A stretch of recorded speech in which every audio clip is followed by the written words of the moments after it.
The Genius Club with Prairie Pine. Chapter 41.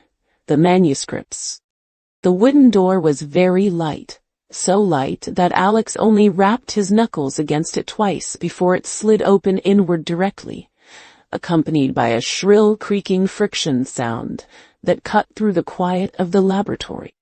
Ethan Hughes, who was concentrating on his research, was startled by the sudden noise, looked up sharply, and frowned at Alex, his expression clearly annoyed at being disturbed.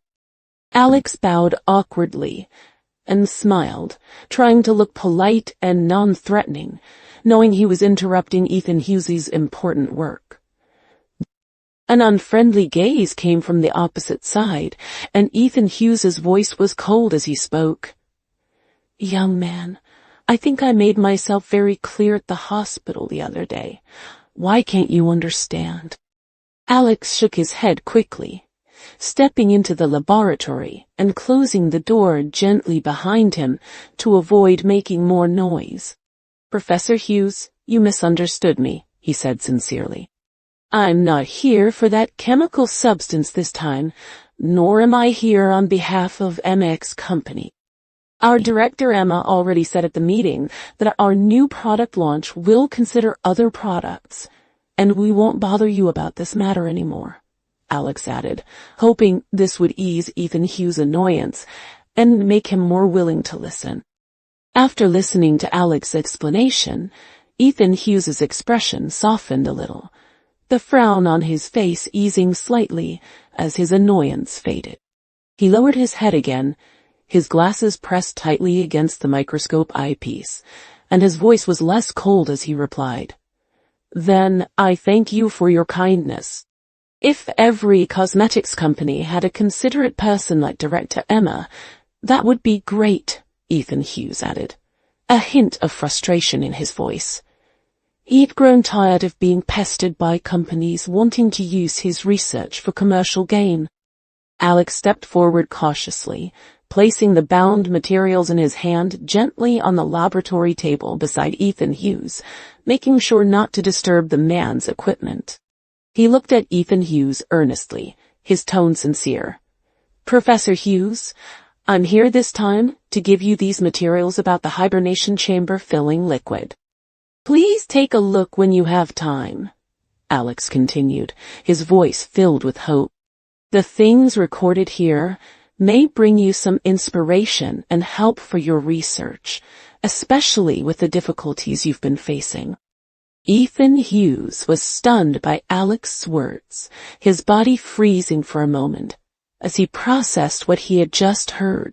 He looked up slowly, adjusted his glasses with one hand, and stared at Alex in disbelief, his eyes wide with surprise.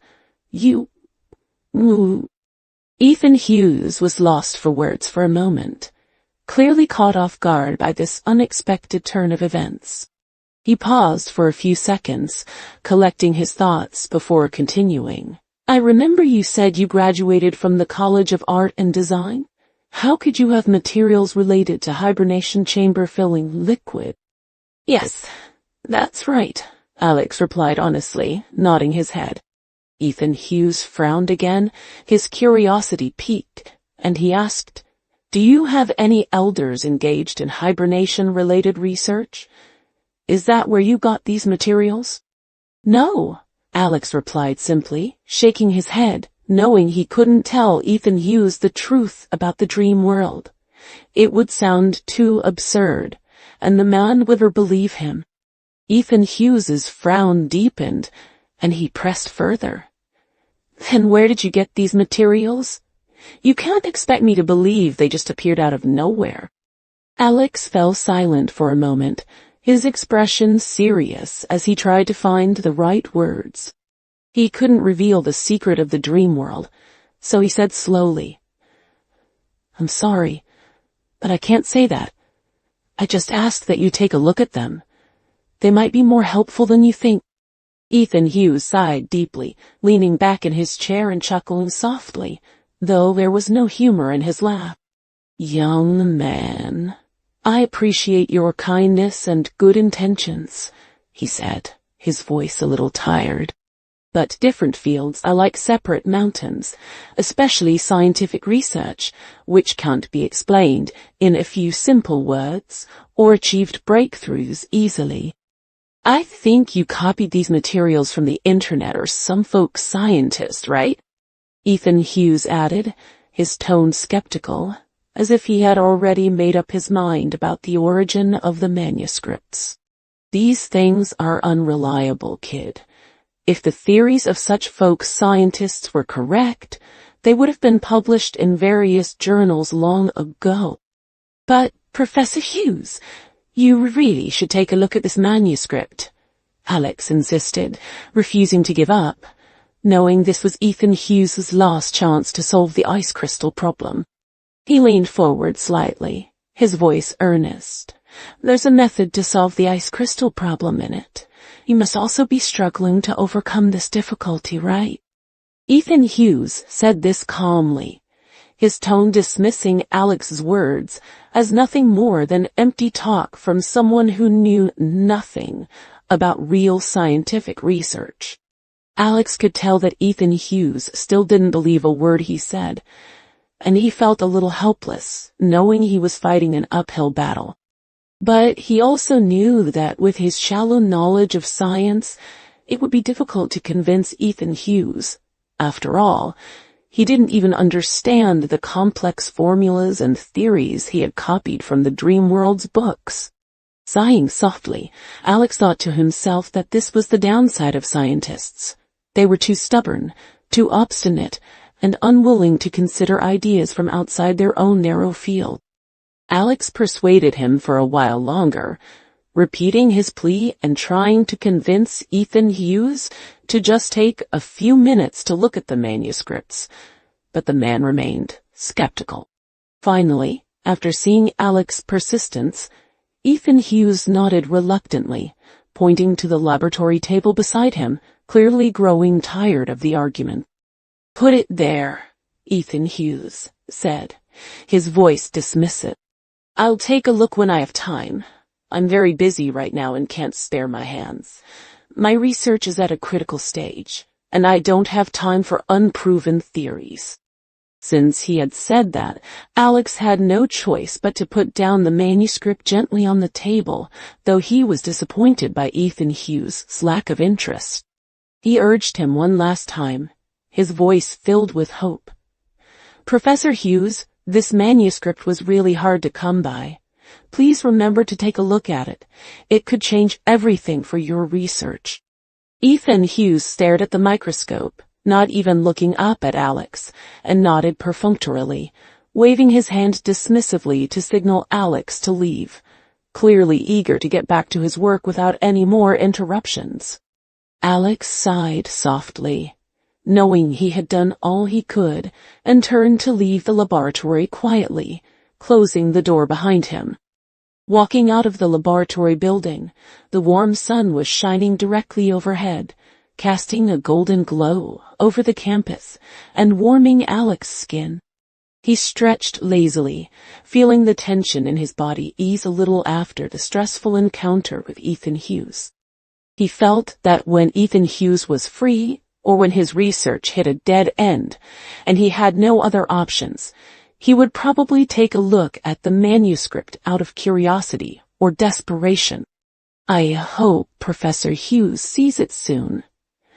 I'm still waiting for the verification results, Alex whispered to himself, crossing his fingers in hope. Alex took a deep breath, breathing in the nostalgic fresh air of East Sea University. One last time, the scent of grass and books, bringing back fond memories of his time there. Then he turned and walked toward the campus gate, ready to head back to the company to work on the urgent tasks waiting for him. Since Emma had given up on Ethan Hughes' moisturizer plan, the company was facing a lot of pressure.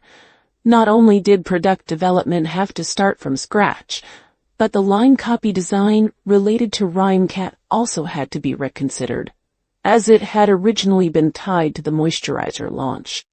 Without the moisturizer leading the way, can the new Rhine brand really succeed?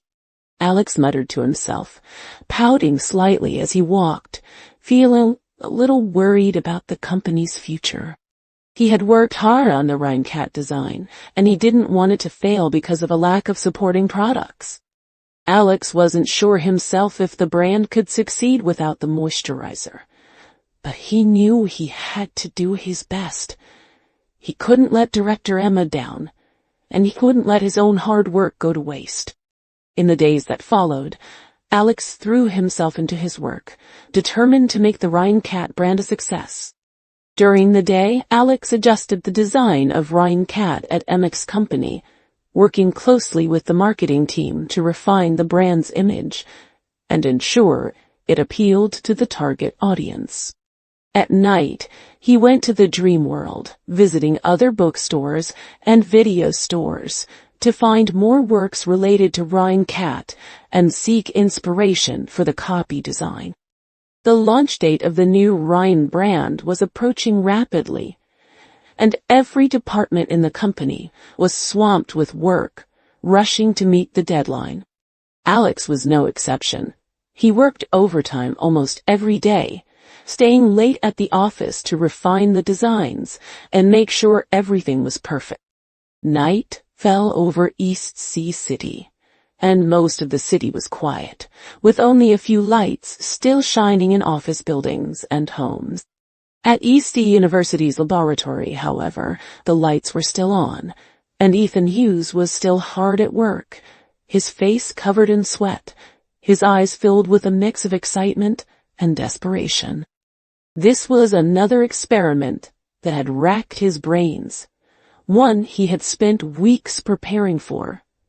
It could be said to be his last card, the last method he could think of to overcome the ice crystal problem that had plagued his research for years. He had tried countless methods before, but all of them had failed, and this was his final hope. He wiped the sweat from his forehead with the back of his hand, his hands shaking slightly from exhaustion and anticipation. He took off his white lab coat directly, throwing it on a chair in the distance, and stretched his arms a few times to relieve the tension in his shoulders. He clenched his fists tightly, taking a deep breath to calm his racing heart, and carefully pressed his eyes against the microscope, his full attention focused on the living cell in the center of the lens. On the computer screen next to him, the displayed temperature value kept dropping steadily, inching closer to the critical point he needed to reach. 13 degrees Celsius, 3 degrees Celsius, 0 degrees Celsius. Each number made Ethan Hughes' heart race faster, his breath catching in his throat.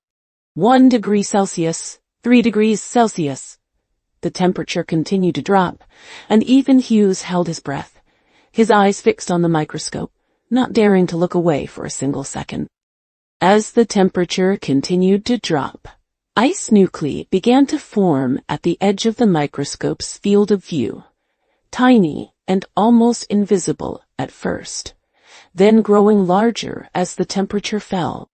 Soon, sharp and beautiful ice crystals began to condense around the ice nuclei, spreading slowly outward, their edges glistening under the microscope's light. Ethan Hughes' heart raced, pounding against his chest so hard he could feel it, and he clutched his chest with one hand, his eyes still fixed intently on the living cell in the center of the microscope. The cell was still squirming slowly, its membrane intact, a sign that it was still alive despite the dropping temperature. The cell fluid inside was flowing slowly, and Ethan Hughes could see every detail clearly through the microscope. "Don't freeze. Don't freeze." He whispered a prayer, his voice trembling with hope and fear, knowing that one wrong move could ruin everything he had worked for. On the display next to him, the temperature continued to drop, falling further below zero, until it finally reached 16 degrees Celsius, the critical point he had been aiming for. Ethan Hughes held his breath, waiting anxiously to see if his experiment would succeed, his hands shaking with anticipation. However, an unexpected change occurred, shattering all his hopes in an instant. Inside the cell, several extremely tiny ice nuclei suddenly appeared, smaller than the ones at the edge, but growing at an alarming rate. Then, with the ice nuclei as the core, 6 sharp and symmetrical snowflake-shaped ice crystals spread rapidly, piercing through the cell fluid. The ice crystals spread so fast that in an instant, countless sharp, needle-like crystals pierced the fragile cell membrane, tearing it apart completely. The plump, squirming living cell suddenly deflated like a punctured balloon, its contents spilling out as the cell membrane collapsed. The leaking cell fluid quickly turned into ice crystals and froze, covering the entire cell in a layer of white ice. Everything was frozen and stagnant, the once living cell now motionless, trapped in a prison of ice. The living cell that was still squirming just now was now completely turned into a frozen specimen, sealed in a patch of snowflake ice crystals. A stark reminder of his failure. Thud. Dut. Ethan Hughes himself collapsed into the chair like a deflated balloon, all the strength draining from his body as his hopes once again. He stared blankly at the ceiling, his eyes empty and lifeless, his voice hoarse and broken as he whispered, "Failed again." He took off his glasses and put them aside on the table, his hands trembling as he propped his elbows on the table and rubbed his dry, tired eye sockets, feeling the weight of countless failures pressing down on him. He was exhausted, both physically and mentally, and he wondered if he would ever solve the ice crystal problem. He casually reached out to grab something to wipe his eyes, his mind still numb from the failure, not paying attention to what he was touching. He turned his head slightly, his gaze unfocused, and his eyes happened to fall on a stack of bound manuscript paper on the table beside him, a stack he had completely forgotten about until now. The manuscript was covered with black handwritten words and symbols, the handwriting messy yet strangely neat, as if the person who had written it had been in a hurry, but still cared about making it legible. It was the stack of materials Alex had brought him earlier, the ones he had dismissed as unproven nonsense. And at the beginning of the first page, 2 large words caught his eye, ice crystals. The words were written in bold, clear handwriting, and they pierced Ethan's soul like needle tips, jolting him out of his numbness.